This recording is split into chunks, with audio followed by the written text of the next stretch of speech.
Sir, બજારમાં મળતા દારૂ છોડાવવા માટેના પાવડરથી દારૂ છૂટી શકે ખરો? હા, બજારમાં જે પાવડર મળે છે કે નહીં એ મને ખ્યાલ નથી, પણ ઘણી વખત ઘણા બધા સગા સંબંધીઓ દર્દીને લઈને આવતા હોય છે કે સાહેબ અમે આ પાવડર ઓનલાઈન મંગાવ્યો હતો અથવા અમુક જગ્યાએથી અમે લીધો હતો જેનાથી દારૂ છૂટી જાય છે એવું અમે સાંભળ્યું હતું, પણ એના કારણે આડઅસર આવી અથવા દારૂ છૂટ્યો નથી. તો હકીકતમાં આ પાવડર એ એક ડાયસલ્ફેરામ નામની દવાઓ છે જેનો પાવડર બનાવીને ઘણા બધા લોકો વેચતા હોય છે. હવે આ પાવડર એ દારૂ છોડવા માટે, આ જે દવા છે ડાયસલ્ફેરામ, એ દારૂ છોડવા માટે વપરાય છે, પણ એ ચોક્કસ સમયે વપરાતો હોય છે.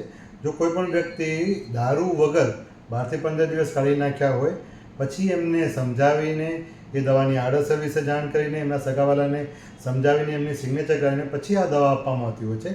ખાસ કરીને જ્યારે દારૂની તલબ લાગે ત્યારે માણસ પોતાની જાતને કંટ્રોલ ન કરી શકતો હોય તો થોડું ડરથી એને એ બાબતનો અહેસાસ રહે અને એ દારૂથી દૂર રહે તેના માટે એક એવર્ઝન થેરાપી તરીકે ડાયસલ્ફેરામ નામની દવા અથવા પાવડર લોકો આપતા હોય છે.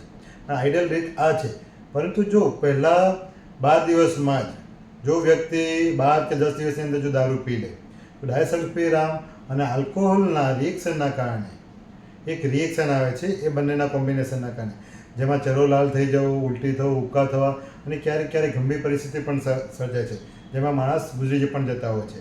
એટલે આ પ્રોફેશનલ ન્યુરોસાયકાટ્રિસ્ટને બતાવ્યા વગર આવી દવા દારૂ કે આલ્કોહોલ છોડવા માટે ક્યારે આપવી ન જોઈએ.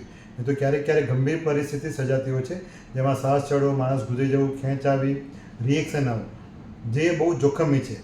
તો એ પ્રોપર ડૉક્ટરને બતાવી, ન્યુરોસાયકાટ્રિસ્ટને બતાવી પછી તમે ટ્રીટમેન્ટ કરાવો તો વધારે સારું છે.